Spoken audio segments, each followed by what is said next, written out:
ഡൽഹിയിൽ നിന്ന് തിരുവനന്തപുരം കോർപ്പറേഷന് കിട്ടേണ്ട കാര്യങ്ങളൊക്കെ കിട്ടുന്നുണ്ട്. ഞാനങ്ങനെ പറഞ്ഞിട്ടില്ല. ഡൽഹിയിൽ പോയി ഒരു ബ്ലൂ പ്രിന്റ് കൊണ്ടുവരാൻ പറ്റാത്ത വി രാജേഷ് ജിയാണ് US-ൽ പോയിട്ട് വികസനം കൊണ്ടുവരുമെന്ന് പറയുന്നത്.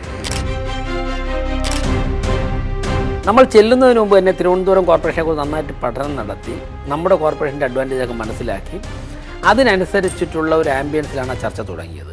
എങ്ങനെയായിരുന്നു ഒരു US സന്ദർശനത്തിന്റെ ആദ്യ ഒരു പ്രതികരണം? ഞാൻ കൂടുതൽ സമയം ചെലവഴിച്ചത് കേരളത്തിൽ നിന്ന് പോയി വ്യത്യസ്ത മേഖലകളിൽ പ്രവർത്തിച്ച് വിജയിച്ച മലയാളികളെ കാണുവാനും അവരുടെ എക്സ്പെർട്ടൈസ് എങ്ങനെ നമുക്ക് കേരളത്തിനും തിരുവനന്തപുരത്തിനും പ്രയോജനപ്പെടുത്താൻ സാധിക്കും. ഈ സ്ട്രേ ഡോഗ് മാനേജ്മെന്റ് ഇത് സംബന്ധിച്ച് അവിടെ കാണാൻ കണ്ട കാഴ്ച എന്താണ്? സ്ട്രേ ഡോഗ്സ് മാനേജ് ചെയ്യുന്നത് അവരും ചെയ്യുന്ന ഒരുപോലെ തന്നെയാണ്. അതിപ്പോൾ അവിടെ നിന്ന് പഠിക്കാനായിട്ടൊന്നുമില്ല, നമ്മൾ നന്നായിട്ട് ചെയ്യുന്നുണ്ട്. തിരുവനന്തപുരം സ്വദേശിയായ ഒരു മേയറുമായിട്ടുള്ള അങ്ങയുടെ കൂടിക്കാഴ്ചയുടെ ദൃശ്യങ്ങൾ ഞാൻ സോഷ്യൽ മീഡിയയിൽ കണ്ടു. അതിന്റെ വിശദാംശങ്ങൾ നമ്മുടെ സംസ്ഥാന സർക്കാർ കേന്ദ്ര സർക്കാരോട് സംസാരിച്ച് ഒരു പെർമിഷൻ ആയിക്കഴിഞ്ഞാൽ അവരുടെ ഭാഗത്തുനിന്ന് ഒരു ടീം തിരുവനന്തപുരത്ത് ടെക്നോ പാർക്ക് സന്ദർശിക്കാൻ വരാമെന്ന് സംഭവിച്ചിട്ടുണ്ട്. അപ്പോൾ നിങ്ങളുടെ എക്സ്പെർട്ടൈസ് ഞങ്ങൾക്ക് വേണമെന്ന് ഞാൻ പ്രസംഗിച്ചിട്ട് സ്റ്റേജിൽ നിന്ന് ഇറങ്ങിയപ്പോഴേക്കും ഇതിൽ ഏറെക്കുറെ എല്ലാ ഡോക്ടർമാരും വരികയും സംസാരിക്കുകയും ഫോട്ടോ എടുക്കുകയൊക്കെ ചെയ്തിട്ട് മേയർ പറഞ്ഞാൽ ഞങ്ങൾക്കിപ്പോൾ വിളിച്ചാലും യാത്ര ചെയ്യാനുള്ള ടൈം മാത്രം മതി, ആ ടൈം എടുത്താൽ ഞാനിവിടെ വരാൻ തയ്യാറാണ്.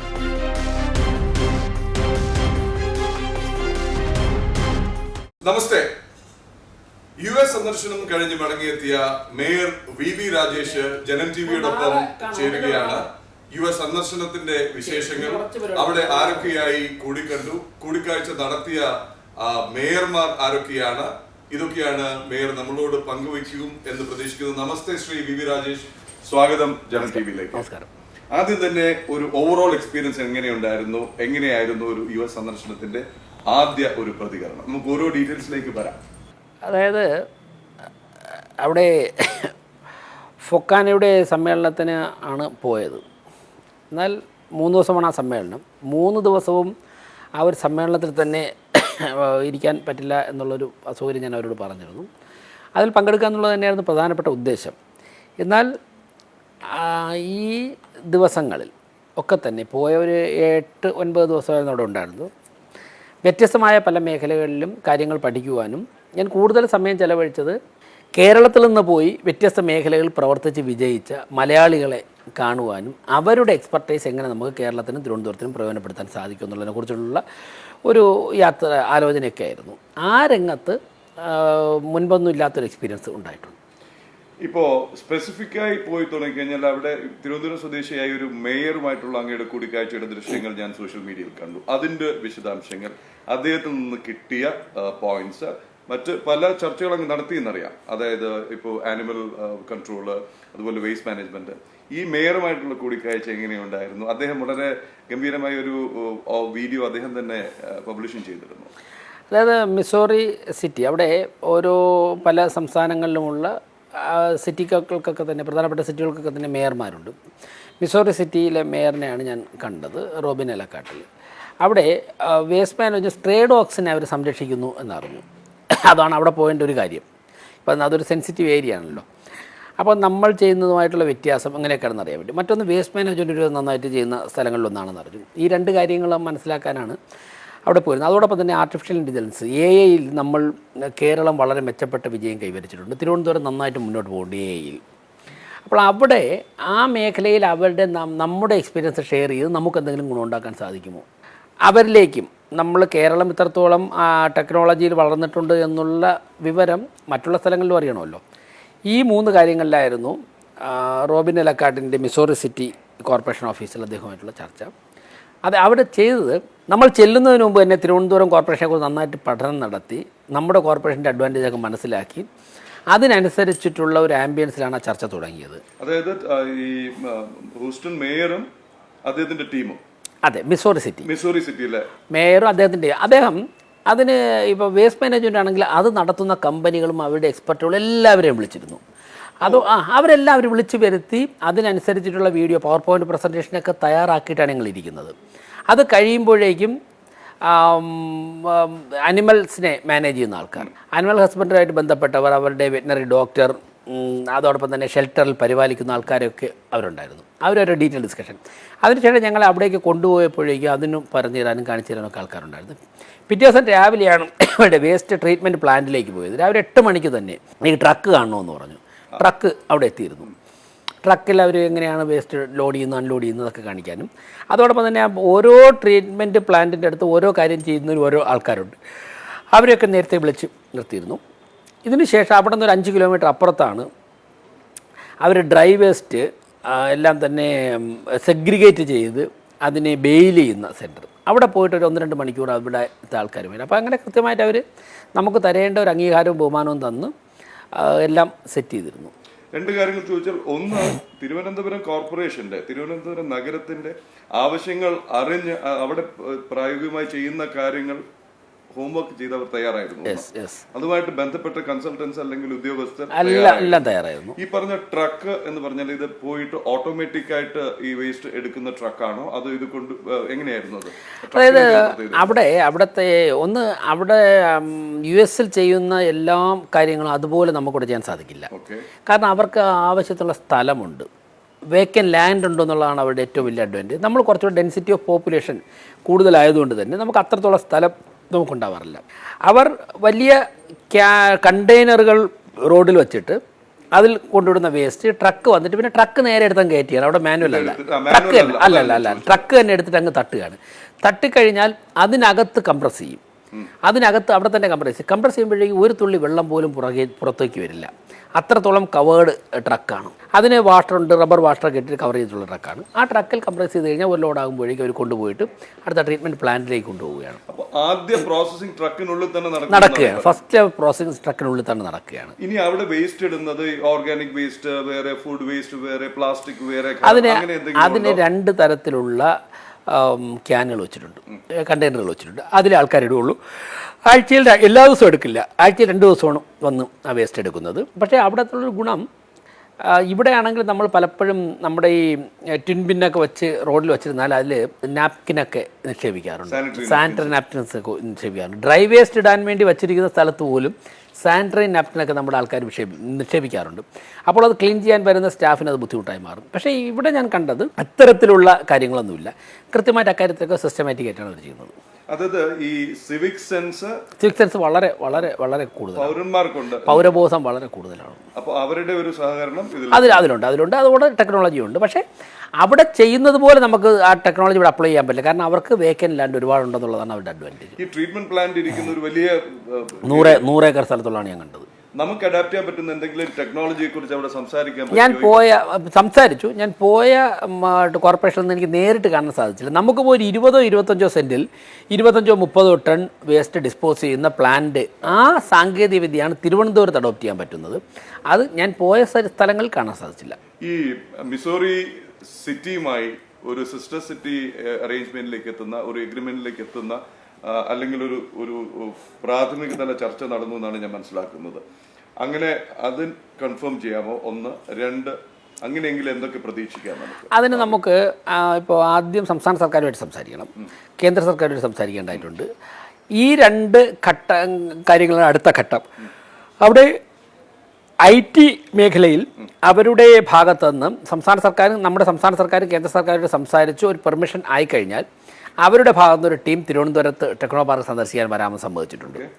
അതോടൊപ്പം തന്നെ നമ്മുടെ എക്സ്പെർട്ടുകളുമായിട്ട് ചർച്ച ആയിക്കഴിഞ്ഞാൽ AI സാങ്കേതികവിദ്യ ഏത് തരത്തിലാണ് എക്സ്ചേഞ്ച് ചെയ്യാൻ സാധിക്കുന്നത്, 2 പേർക്കും തൃപ്തികരമായ രീതിയിൽ അത് നമുക്ക് തുടരാൻ സാധിക്കുന്ന ഒരു മേഖലയാണ്. മറ്റൊന്ന്, ആ സിറ്റിയിലെ സ്റ്റുഡൻസിനെ ഒരു പർട്ടിക്കുലർ ക്ലാസ്സിലുള്ള പർട്ടിക്കുലർ ഗ്രേഡിലുള്ള സ്റ്റുഡൻസിനെ സെലക്ട് ചെയ്തിട്ട് ഒരു ചെറിയ സംഘം, 20-25 പേരുടെ സംഘം നമ്മുടെ ക്യാമ്പസുകൾ സന്ദർശിക്കുന്നു 1 മാസത്തേക്ക്. ഇവിടുത്തെ ക്യാമ്പസുകളിൽ അവർ ചേരുന്നു, സബ്ജക്റ്റുകൾ പഠിക്കുന്നു. അതിനുശേഷം നമ്മുടെ ഒരു ടീമിനെ നമുക്ക് അവിടേക്ക് അയക്കാം. അപ്പോൾ ആ രീതിയിലുള്ള ഒരു എക്സ്ചേഞ്ച് പ്രോഗ്രാം നമുക്ക് ചെയ്യാൻ സാധിക്കുന്നതാണ്. മറ്റൊന്ന്, ഞങ്ങൾ എംബസിയായിട്ട് സംസാരിച്ചപ്പോൾ കൾച്ചറൽ എക്സ്ചേഞ്ച്, പ്രത്യേകിച്ച് സാംസ്കാരിക മേഖലയുടെ ചുമതല വഹിക്കുന്ന ഒരു IPS ഉദ്യോഗസ്ഥൻ കൂടിയാണ് അന്ന് ഞങ്ങൾ ചെന്നപ്പോഴേക്കും ഞങ്ങൾ കൂടുതൽ സംസാരിക്കാൻ സാധിച്ചത്. അദ്ദേഹം കേരള കേഡർ കൂടിയാണ്. സാംസ്കാരിക പരിപാടികൾ ഒരു പാക്കേജായിട്ട് തയ്യാറാക്കി കഴിഞ്ഞാൽ നമുക്ക് അത് US കാര്യമായിട്ട് പല സ്ഥലങ്ങളിൽ അവതരിപ്പിക്കുകയും അവരുടെ സാംസ്കാരിക തനിമ നിലനിൽക്കുന്ന പരിപാടികൾ നമുക്ക് ഇവിടെ വന്നിട്ട് ഇവിടെ പ്രചരിപ്പിക്കുകയും ചെയ്യുക എന്നുള്ള കാര്യവും നമുക്ക് അഡോപ്റ്റ് ചെയ്യാൻ പറ്റുന്നതാണ്. അതായത് കേരളത്തിന്റെ സാംസ്കാരിക തനിമ ഉള്ള പരിപാടികൾ അവിടെയുള്ള മലയാളികളുടെ ഇടയിൽ മാത്രമല്ല അമേരിക്കൻസിനും താല്പര്യമുള്ളവരുണ്ട്. അപ്പൊ ഇതെങ്ങനെ ഇതിന്റെ ഒരു ചെലവും മറ്റു കാര്യങ്ങളും വഹിക്കാനുള്ള ഒരു പദ്ധതി കേന്ദ്രത്തിനോ അവർക്ക് ഉണ്ടാകും? സാംസ്കാരിക വകുപ്പുകൾക്ക് അതിൽ ഏത് പദ്ധതിയിലാണ് ഉൾപ്പെടുത്താൻ പറ്റുന്നത് നമ്മൾ നോക്കണം. അല്ലെങ്കിൽ വിദേശ മലയാളികളുടെ സഹായം നോക്കേണ്ടി വരും. സ്പോൺസർഷിപ്പ് CSR ഫണ്ട് പ്രയോജനപ്പെടുത്താൻ പറ്റും. അങ്ങനെ കൾച്ചറൽ എക്സ്ചേഞ്ചിന് വേണ്ടി CSR ഫണ്ട് ഉണ്ടെങ്കിൽ അങ്ങനെ നോക്കേണ്ടി വരും. എന്തായാലും ഈ ആശയം നമുക്ക് നടപ്പാക്കാൻ പറ്റുന്നതാണെന്നുള്ള പ്രാഥമിക തല ചർച്ചകൾ നടന്നിട്ടുണ്ട്. ഈ സ്ട്രേ ഡോഗ് മാനേജ്മെന്റ് ഇത് സംബന്ധിച്ച് അവിടെ കാണാൻ കണ്ട കാഴ്ച എന്താണ്? നമുക്ക് അവിടെയും അഡാപ്റ്റബിൾ ആയിട്ട് എന്തെങ്കിലും ഉണ്ടോ? സ്ട്രേ ഡോഗ്സ് മാനേജ് ചെയ്യുന്നത് അവരും ചെയ്യുന്ന ഒരുപോലെ തന്നെയാണ്. അവർ ചെയ്യുന്നത് മുഴുവനും ടൈല് പാകിയ കൂടുകളിൽ ചെയ്യുന്നുണ്ട്. പിന്നെ അവർക്കൊട്ട് ഒരു ഗുണം, ഒരു കൂട്ടിൽ ഒരു നായ അവരിട്ടിട്ടുള്ളൂ. കാരണം അവിടെ ആ സിറ്റിയിൽ ആകെ 1500 നായ്ക്കളേ ഉള്ളൂ. നമുക്കിവിടെ 15000 എണ്ണം ഉണ്ട്. അപ്പോൾ നമുക്ക് 15000 എണ്ണത്തിൽ ഓരോ കൂട് കൊടുക്കാൻ സാധിക്കില്ല. പിന്നെ ഒരു കൂട്ടിൽ ഒരു നായ ഇടുമ്പോഴേക്കും സ്ഥലം കുറവായിരിക്കും. അപ്പോൾ അതാണ് അവിടെ കണ്ടത്. പക്ഷെ മറ്റൊന്നുള്ളത് അവിടെ അഡോപ്റ്റ് ചെയ്യുന്നുണ്ട്.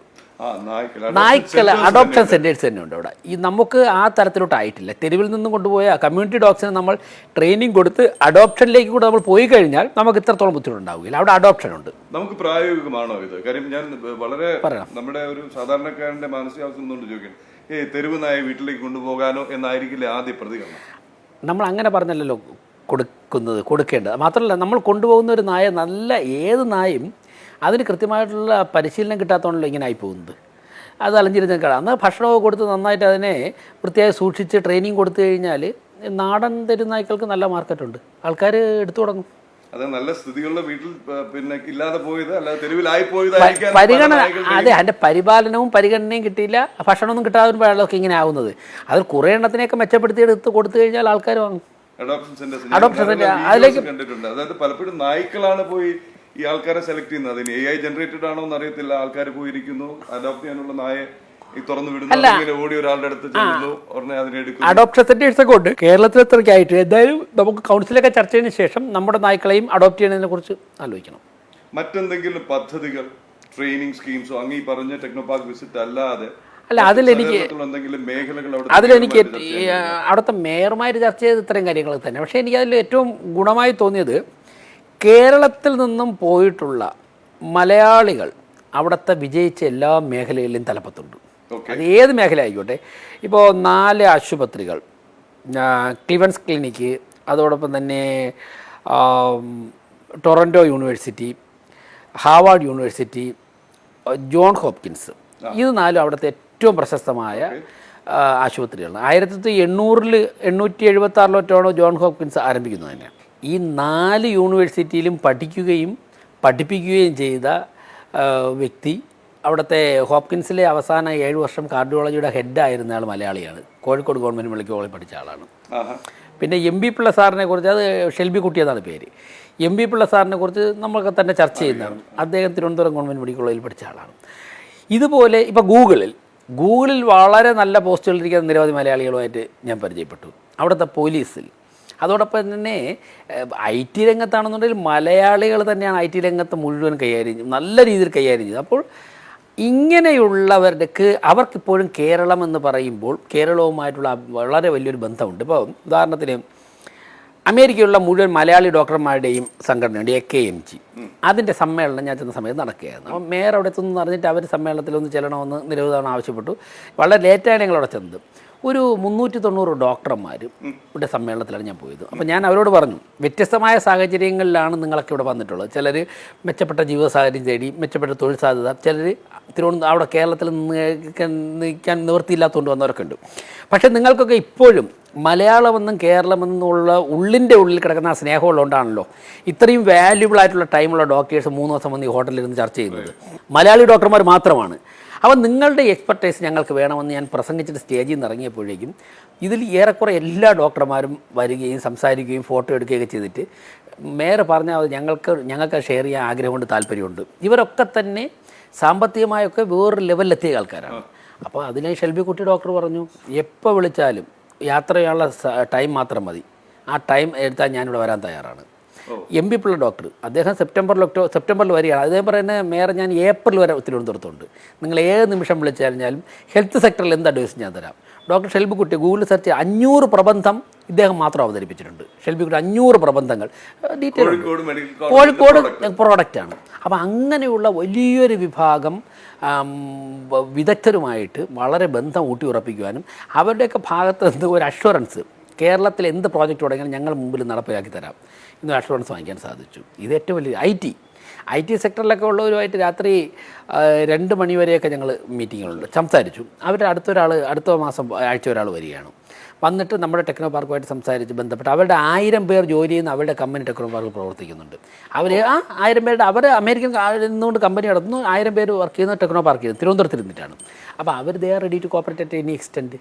അപ്പോൾ അങ്ങനെയുള്ള കാര്യങ്ങളിലാണ് ഏറ്റവും കൂടുതൽ ഉണ്ടാകാൻ പറ്റിയത്. MP പിള്ള സാറുമായിട്ട് സംസാരിച്ച എനിക്ക് കുറച്ചുകൂടെ വിപുലമായ ചില കാര്യങ്ങൾ പറഞ്ഞു തോന്നുന്നു, അത് കുറച്ച് വിശദാംശങ്ങൾ പറയാമോ? അതായത് നമുക്കിപ്പോൾ അവർക്ക് സ്ഥലമുണ്ടെങ്കിൽ ഇക്കാര്യങ്ങൾ ചെയ്യാം എന്ന് പറഞ്ഞിട്ട് ഇപ്പോൾ നമ്മുടെ വിളപ്പിൽശാല 50 ഏക്കർ പ്രോപ്പർട്ടി കോർപ്പറേഷനുണ്ട്.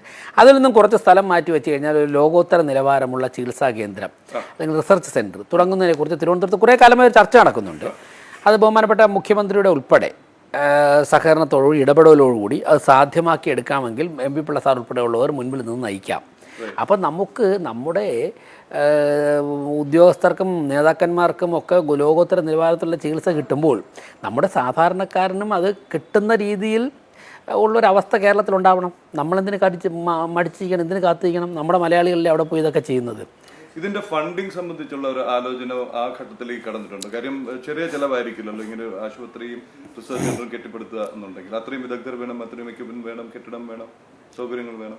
ശരിയാണ്, നമുക്ക് എക്സ്പെൻസീവാണത്, സ്വാഭാവികമായിട്ട് കണ്ടെത്തേണ്ടതായിട്ടുണ്ട്. അത് മുഖ്യമന്ത്രി അടുത്ത ദിവസം കാണുന്നുണ്ട്. പിന്നെ ഈ മേഖലയിൽ പ്രവർത്തിക്കുന്ന, ഈ മേഖലയോട് താല്പര്യമുള്ള നിരവധി പേർ വന്നിട്ടുണ്ട്. വിദേശ മലയാളികളുണ്ട്, അവർക്ക് ചിലപ്പോൾ സഹകരിക്കാൻ താല്പര്യം ഉണ്ടാകും. എന്തായാലും അത് അങ്ങനെ ഒരു വലിയൊരു പരിശ്രമം നടത്തി കഴിഞ്ഞാൽ അങ്ങനെ തന്നെ ആയിരിക്കണം. ഇതൊരു സംസ്ഥാന സർക്കാരും കോർപ്പറേഷനും ഒക്കെ സഹകരിച്ച് ചെയ്യുമ്പോഴേക്കും സാധാരണക്കാരായ ജനങ്ങൾക്ക് പരമാവധി ഗുണം ചെയ്യുന്ന തരത്തിലുള്ള സംവിധാനങ്ങളായിരിക്കും ആലോചിക്കേണ്ടത്. ഒരു മണി മോട്ടീവ് അല്ല, അതിലപ്പുറം ഒരു സാമൂഹ്യ പ്രതിബദ്ധത നിറവേറ്റുന്ന തരത്തിലുള്ള എന്നാൽ ലോകോത്തര നിലവാരത്തിലുള്ള ചികിത്സ കിട്ടുന്ന തരത്തിൽ നമ്മുടെ നാട്ടിലും അങ്ങനെയുള്ള മാറ്റങ്ങൾ ഉണ്ടാവണമല്ലോ. അതിന് ഇവരുടെ അനുഭവ സമ്പത്ത് പ്രയോജനപ്പെടുത്തും. എന്നാൽ വിദേശ കമ്പനികളുടെ ഇടപെടലൊന്നും ഉണ്ടാവാൻ പാടില്ല. ഈ സാമൂഹിക മാധ്യമങ്ങളിൽ കണ്ട ചില വിമർശനങ്ങളിലേക്ക് കൂടെ വരാം. ഒന്ന്, ഡൽഹിയിൽ പോയി ഒരു ബ്ലൂ പ്രിന്റ് കൊണ്ടുവരാൻ പറ്റാത്ത VV രാജേഷ് ജിയാണ് US-ൽ പോയിട്ട് വികസനം കൊണ്ടുവരുമെന്ന് പറയുന്നത്. അല്ല, ഇപ്പോൾ ഞാൻ പോയിട്ട് സംസാരിച്ച ഒരു കാര്യങ്ങളും ഒരു കോർപ്പറേഷന് ചെയ്യാനായിട്ട് അധികാരമുള്ളതല്ല.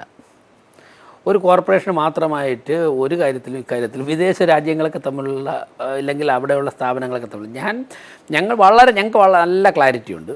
ഒരാശയം മുന്നോട്ട് വയ്ക്കുന്നു, ഒരു ചർച്ച മുന്നോട്ട് വയ്ക്കുന്നു. അതിൽ വിദേശ മലയാളികളുടെ സഹായമാണ് ചോദിച്ചത്, അതൊരു കോർപ്പറേഷൻ ചെയ്യാൻ സാധിക്കും. പക്ഷേ അതിൻ്റെ ബാക്കി ഡോക്യുമെൻറ്റേഷനും ഇംപ്ലിമെൻറ്റേഷനും ഒക്കെ വരുമ്പോഴേ എക്സിക്യൂഷൻ ഇംപ്ലിമെൻറ്റേഷനൊക്കെ വരുമ്പോഴേക്കും സംസ്ഥാന സർക്കാരിൻ്റെയും കേന്ദ്ര സർക്കാരിൻ്റെയും കൂടി ഇടപെടലോടുകൂടി സാധിക്കുള്ളൂ. പക്ഷേ ആ ചർച്ചകൾക്കും തുടക്കം കുറിക്കാൻ സാധിക്കും. ഇപ്പം നമുക്ക് തിരുവനന്തപുരം കോർപ്പറേഷൻ മേയർക്ക് ബഹുമാനപ്പെട്ട മുഖ്യമന്ത്രിയും സംസ്ഥാന ആരോഗ്യവകുപ്പ് മന്ത്രിയും കണ്ട് ഇങ്ങനെയാണ് ചില ആശയങ്ങളുണ്ട്, ഇവർ സഹകരിക്കാൻ തയ്യാറാണ് എന്നുള്ള നമ്മുടെ ശ്രദ്ധയിൽ അവരുടെ ശ്രദ്ധയിൽ കാര്യം വന്നിട്ടുണ്ട്. സ്വാഭാവികമായിട്ട് അവർക്ക് ക്യാബിനറ്റിൽ വയ്ക്കാം. ക്യാബിനറ്റ് ചർച്ച ചെയ്ത് കഴിഞ്ഞാൽ പോസിറ്റീവുള്ള കാര്യമാണ്, സംസ്ഥാന സർക്കാർ അത് അംഗീകരിക്കും. സ്വാഭാവികമായിട്ടും കേന്ദ്ര ആരോഗ്യമന്ത്രിയുമായിട്ടും കേന്ദ്രമന്ത്രിയും കാണാൻ വിദേശകാര്യമന്ത്രിയുമായിട്ട് നമുക്ക് സംസാരിച്ച് പ്രപ്പോസൽ മുമ്പോട്ട് വന്നു കഴിഞ്ഞാൽ പറ്റുന്ന കാര്യമാണെങ്കിൽ അവർ അംഗീകരിക്കും. ആ രീതിയിൽ ഒരു വലിയൊരു പരിശ്രമം നടത്തി ഈ കാര്യങ്ങൾ ചെയ്തെടുക്കാവുന്നതാണ്. പിന്നെ ഡൽഹിയിൽ നിന്ന് തിരുവനന്തപുരം കോർപ്പറേഷന് കിട്ടേണ്ട കാര്യങ്ങളൊക്കെ കിട്ടുന്നുണ്ട്. അത് ഞാനങ്ങനെ പറഞ്ഞിട്ടില്ല. ഞാൻ എൻ്റെ ഒരു പ്രസംഗത്തിലും അങ്ങനെ ഞാൻ പറഞ്ഞിട്ടില്ല. എനിക്കറിഞ്ഞും കൂടാ. കാരണം ഞാൻ അങ്ങനെ ഒരിടത്തും മേയറാവുന്നതിന് മുൻപോ മേയറായതിനു ശേഷമോ ഒരു അഭിമുഖത്തിലോ ഒരു പ്രസംഗത്തിലോ ഞാൻ ഈ വാക്ക് ഉപയോഗിച്ചിട്ടില്ല. അപ്പോൾ പിന്നെ എന്നോട് ഒരു മാധ്യമപ്രവർത്തക ചോദിക്കുന്നതിൽ അർത്ഥമില്ലല്ലോ. ഡൽഹിയിൽ നിന്ന് കിട്ടേണ്ട സഹായങ്ങൾ അതല്ലെന്നുണ്ടെങ്കിൽ പദ്ധതികൾ ഒക്കെ അതിന്റെ വഴിക്ക് തന്നെ വരുന്നു. ആ ഒരു കോൺഫിഡൻസിലാണല്ലോ ഞങ്ങൾ ഇതൊക്കെ ചെയ്തത്. ബഹുമാനപ്പെട്ട പ്രധാനമന്ത്രിയിൽ നിന്നും കേന്ദ്ര ഗവൺമെൻറ്റിൽ നിന്നും ലഭിച്ച നിർദ്ദേശത്തിൻ്റെയും സഹായത്തിൻ്റെ അടിസ്ഥാനത്തിൽ, ആത്മവിശ്വാസത്തിൻ്റെ അടിസ്ഥാനത്തിലാണ് ഞങ്ങൾ എല്ലാ പ്രവർത്തികളും ചെയ്യുന്നത്. ഈ അവിടെ അമേരിക്കയിൽ പിന്നെ വാഷിംഗ്ടൺ DC ഉണ്ട്, ന്യൂയോർക്ക് ഉണ്ട്, ന്യൂജേഴ്സി ഉണ്ട്, ലോസ് ആഞ്ചൽസ് ഉണ്ട്. എന്തുകൊണ്ട് തിരുവനന്തപുരം മേയർക്ക് ഈ മിസോറി പോലൊരു ചെറിയ സിറ്റി മാത്രമേ കിട്ടിയുള്ളൂ എന്നൊരു കമന്റും കണ്ടു? അല്ല, അന്ന് കാണാൻ പറ്റിയ ആൾക്കാരെ കണ്ടു. പിന്നെ എല്ലാ ലോകത്ത് ഒരുപാട് മേയർമാരുണ്ട്. എല്ലാ മേയർമാരെയും ചെന്ന് കണ്ട് കാര്യങ്ങൾ പഠിച്ച് അതിൻ്റെ ഒന്നും ആവശ്യമുള്ള സമയവുമില്ല. പിന്നെ എല്ലാം എല്ലായിടത്തും പഠിക്കേണ്ട കാര്യമില്ല. നമുക്കൊക്കെ കുറേ കാര്യങ്ങളുണ്ട്. അന്നിപ്പോൾ ചെന്നപ്പോഴേക്കും കാണാൻ പറ്റിയ ഒരാളെ കണ്ടു. ഈ സന്ദർശനത്തിന് ഇപ്പം അങ്ങ് ഒട്ടേറെ കാര്യങ്ങൾ പറഞ്ഞു. ഇതൊന്ന് ക്രോഡീകരിക്കുകയും ഇതൊരു ഒരു പ്രപ്പോസലായിട്ടോ അല്ലെങ്കിൽ വർക്കബിൾ പ്ലാൻ ആയിട്ടോ സ്റ്റേറ്റ് ഗവൺമെന്റിനും സെൻട്രൽ ഗവൺമെന്റിനും തീർച്ചയായിട്ടും അതിൽ ചെയ്യാൻ പറ്റുന്ന കാര്യങ്ങൾ, അവിടെ ചെയ്യാൻ പറ്റുന്ന കാര്യങ്ങൾ അങ്ങനെ സമർപ്പിക്കുന്നുണ്ട്.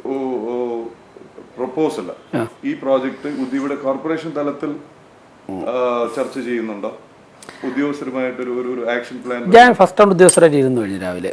ഇന്ന് തന്നെ ഇരുന്ന് കഴിഞ്ഞു. ഇന്നൊരു 1 മണിക്ക് 12 മണിക്ക് ഫസ്റ്റ് റൗണ്ട് ഉദ്യോഗസ്ഥരുമായി നമ്മളെ കോർപ്പറേഷൻ സെക്രട്ടറി, അവൈലബിൾ ആയിട്ടുള്ള കൗൺസിലർമാർ, പിന്നെ സൂപ്പറിൻഡിങ് എഞ്ചിനീയർ ഉൾപ്പെടെയുള്ളവരുമായിട്ട് ഒരു റൗണ്ട് ഇരുന്നു. കാര്യങ്ങളൊക്കെ അവരെ അറിയിച്ചു. അതിനുശേഷം അടുത്ത എങ്ങനെയാണ് AI നമ്മുടെ ടാക്സ് കളക്ഷൻ രംഗത്ത് ഉപയോഗിക്കാൻ, AI എങ്ങനെ വിനിയോഗിക്കുക എന്നുള്ളതിനെക്കുറിച്ച് ഞങ്ങൾ ആലോചിക്കാനിരിക്കുന്നുണ്ട്.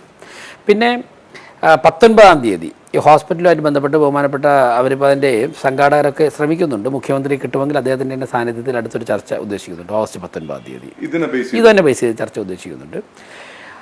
സ്റ്റേഡോക്സിൻ്റെ കാര്യത്തിൽ നമ്മൾ ചെയ്തു തുടങ്ങിയിട്ടുണ്ട്. അപ്പോൾ അതിനെ കൂടുതൽ ഇഫക്റ്റീവ് ആക്കാം. അതിപ്പോൾ അവിടെ നിന്ന് പഠിക്കാനായിട്ടൊന്നുമില്ല. നമ്മൾ നന്നായിട്ട് ചെയ്യുന്നുണ്ട്. നമ്മൾ ചെയ്യുന്നത് നന്നായിട്ട് തന്നെയാണ് ചെയ്യുന്നത്. നമ്പേഴ്സ് കൂടുതലാവുന്നതിൻ്റെതായ ഒരു പ്രതിസന്ധിയിലുണ്ട്. എങ്കിലും നമ്മൾ നന്നായിട്ട് തന്നെ ചെയ്യുന്നു. വേസ്റ്റ് മാനേജ്മെന്റ് അവിടുത്തെ സിസ്റ്റത്തോട് അഡാപ്റ്റ് ചെയ്യാൻ പറ്റില്ല. കാരണം അവർക്ക് ഏക്കർ വേക്കൻറ്റ് ലാൻഡ് ഭൂമിയുണ്ട്. അത് പറ്റില്ല. നമുക്ക് നമ്മുടേതായ ഒരു ചെയ്യുന്ന പോലെയോ അല്ലെങ്കിൽ ഒരു 20-25 സെന്റിൽ ചെയ്യാൻ പറ്റുന്ന ടെക്നോളജി നമ്മൾ കണ്ടുപിടിക്കണം. നമ്മൾ കണ്ടുപിടിക്കുകയല്ല, ആ ടെക്നോളജി പല സ്ഥലത്തും ഉണ്ടെന്ന് പറയുന്നുണ്ട്. അത് കണ്ടാലേ നമുക്ക് നടപ്പിലാക്കാൻ പറ്റുള്ളൂ.